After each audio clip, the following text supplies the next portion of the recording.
sekalian. Pada hari yang mulia ini, kumpulan kami ingin membincangkan topik-topik tentang masalah kesehatan mental terhadap kalangan masyarakat Malaysia. Sudah menjadi hakikat bahawa isu ini sering dipaparkan pada dadah akhbar, tetapi kurang dipentingkan oleh anggota masyarakat. Memang tidak dapat sangka bahawa berbagai persoalan terus menghantungi minda apabila berbicara berkaitan dengan isu masalah kesehatan mental.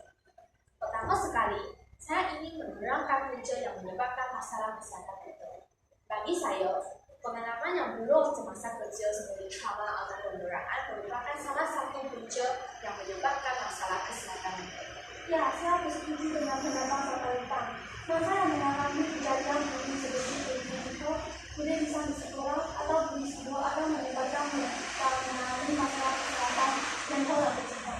Selain itu, pencemaran ibu keluarga mulai menyebabkan kanak-kanak merasa terlampau sulit atau sensitif dari segi emosi. Apakah pandangan Saudara ini?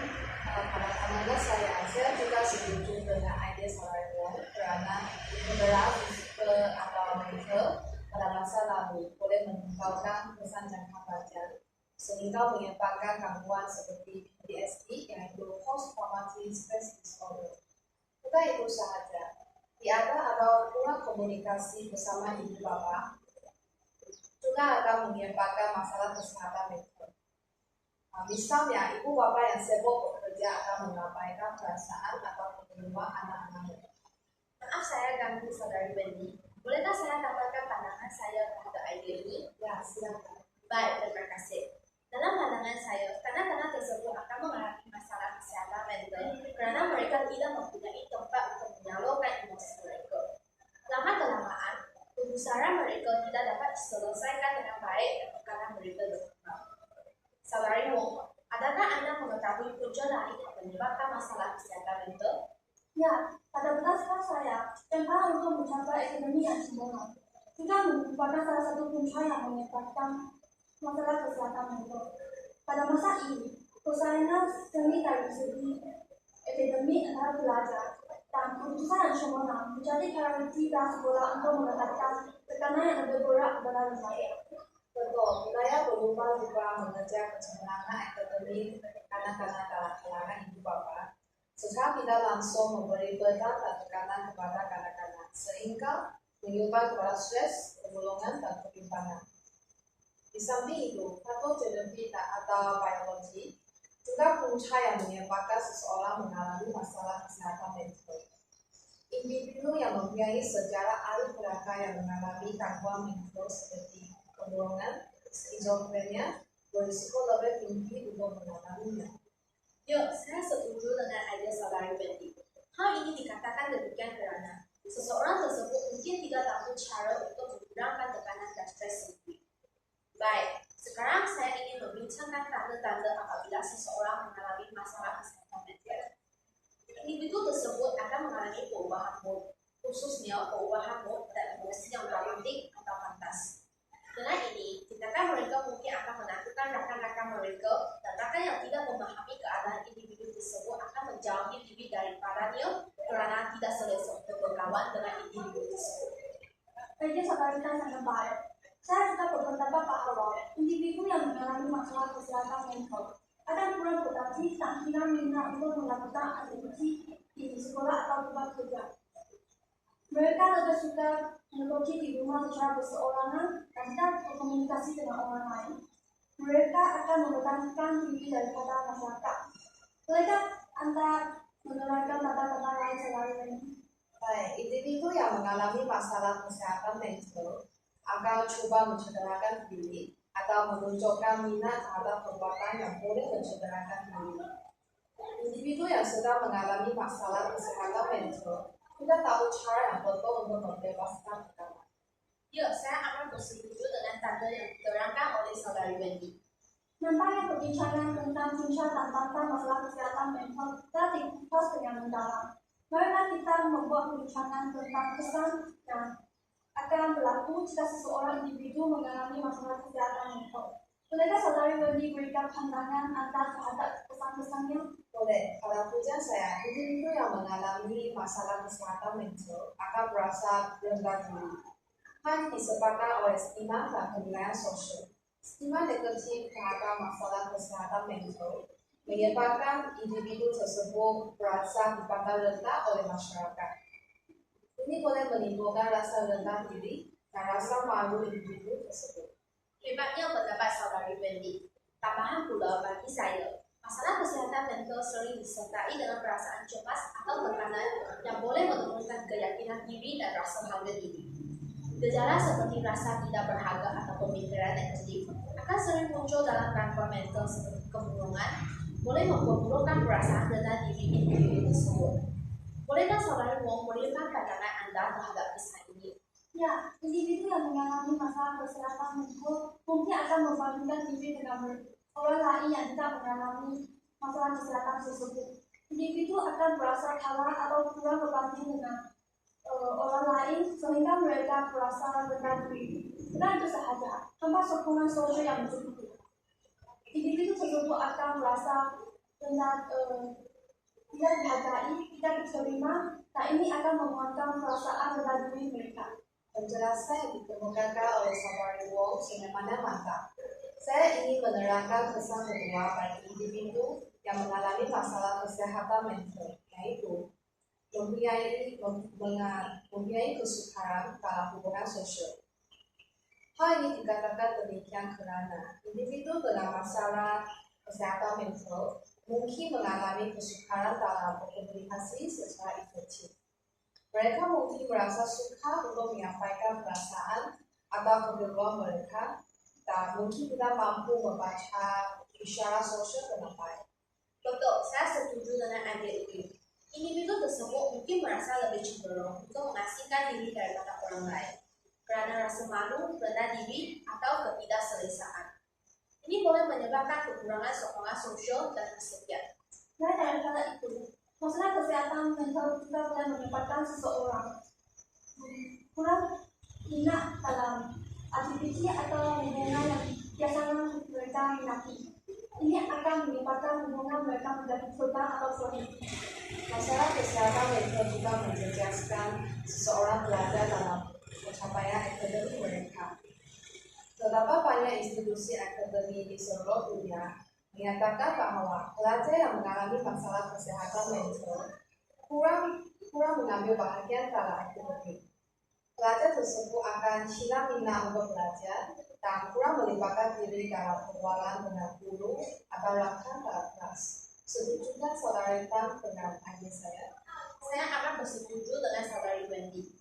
Izinkan saya menambahkan sedikit uraian tentang isu tersebut. Pelajar yang bergelut dengan kemurungan atau kebimbangan mungkin juga tidak mampu mengambil bahagian dalam perbincangan kumpulan atau kuliah kelas. Kehadiran kelas pelajar juga akan mengalami keturunan. Begitu juga dengan masalah kesehatan mental sering disertai dengan gangguan tidur seperti insomnia atau tidur berlebihan. Kualiti tidur yang buruk boleh menjejaskan prestasi kognitif, memori, dan tenaga yang diperlukan untuk belajar. Baik, saya ingin memberikan contoh yang berkaitan dengan pesan tersebut. Melalui kajian pada tahun 2012 yang bertajuk Self-Stigma as a Barrier to Recovery, longitudinal study menunjukkan bahwa lebih daripada 200 individu yang mempunyai penyakit masalah kesehatan mental mempunyai tahap stigma diri yang sangat tinggi dan menyebabkan mereka mengalami kesan rawatan pemulihan yang sangat rendah selepas setahun atau 2 tahun rawatan. Contoh yang diberi oleh saudari Wong amat bagus. Untuk menyelesaikan masalah kesehatan mental, kita perlu mengambil beberapa langkah yang sepatutnya. Bolehkah saudari Tan melakukan perbincangan terhadap cara-cara menyelesaikan masalah kesehatan mental? Boleh. Marilah saya mengalihkan fokus topik hari ini ke cara-cara untuk menyelesaikan masalah kesehatan mental. Bagi sesetengah orang, mereka menganggap masalah mental sebagai sumber kesengsaraan atau penderitaan. Oleh hal yang demikian, sebelum nasi menjadi bubur, beberapa langkah boleh diambil bagi menangani masalah kesehatan mental. Pertama sekali, usaha yang boleh dilakukan oleh masyarakat untuk mengelakkan tekanan mental adalah dengan mengamalkan gaya hidup yang sehat. Adakah saudari Wong mengetahui maksud bagi gaya hidup sehat? Ya, gaya hidup sehat bermaksud seseorang individu memperhatikan masa yang seimbang untuk belajar atau bekerja. melakukan aktiviti nyata seperti bersihkan, tidur yang mencukupi, dan memakan makanan yang seimbang. Kunci yang tidak sehat perlu dielakkan karena akan mempengaruhi kesehatan mental dan fisikal kita. Krisis kata bicara, badan sehat, otak cerdas. Usaha kita sebagai manusia menjaga kesehatan diri dengan melakukan aktiviti yang aktif seperti bersukan atau berolahraga. Sekurang-kurangnya kita berhenti sehat. Apakah pandangan saudari Wendy? Ya, saya berpendapat bahwa remaja harus bergaul dan bersosial dengan rakan-rakan baik untuk mengatasi masalah tekanan mental. Sebagai contoh, pembimbing rakan sebaya untuk menjadi pembimbing konseling oleh para pelajar. Kemudahan ini wajar dimanfaatkan sebelumnya oleh para pelajar untuk berkongsi masalah dan mereka pasti dapat memahami dan membantu memberikan cara penyelesaian terhadap masalah yang dihadapi. Mereka mungkin akan menjumpai rakan yang menghadapi masalah yang sama dan dapat bersama-sama menghadapi cabaran yang menghadapi. Yuk, saya akan bersetuju dengan pendapat saudari Wendy. Dari sudut pandangan yang lain, tekanan mental dan emosi ini kadang-kadang dipandang enteng oleh masyarakat kita. Sebenarnya, kita sebagai ahli masyarakat perlu lebih terbuka dalam mendengar masalah atau tekanan yang dihadapi oleh sesiapa sahaja yang berkongsi masalah kepada kita. Maka tapi izinkan saya untuk mengeluarkan pendapat saya terhadap ide Anda sampaikan. Yuk, boleh. Sifat empati dan simpatisme memainkan peranan yang penting dalam membantu mengurangkan tekanan yang ditanggung oleh seseorang dan kita boleh menyelamatkan nyawa. Tragedi bunuh diri menjadi bukti bahwa seseorang perlu berkongsi masalah yang dihadapi supaya masalah tersebut dan beban tersebut dapat diselesaikan dan dikongsi. Adalah saudara dua amat betul. Bukan itu sahaja, masyarakat juga boleh berehat dan melancong ke pusat pelancongan.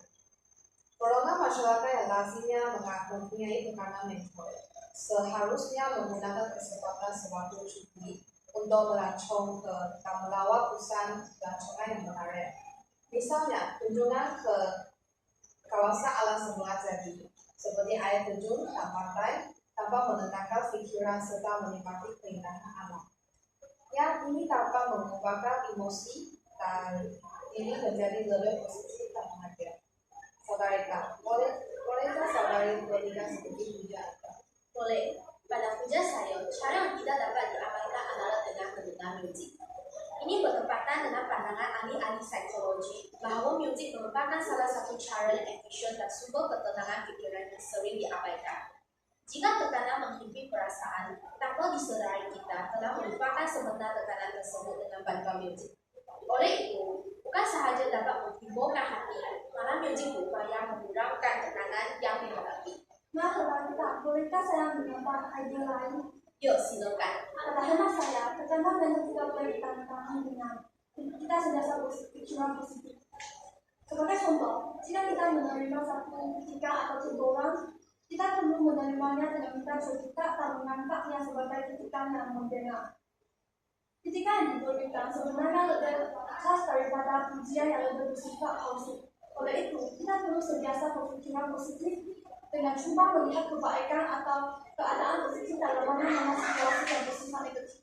Akhir sekali, cara yang dapat mengatasi masalah kesehatan mental ialah masyarakat haruslah mengajukan ahli gerakan atau rakan yang menghadapi masalah ini.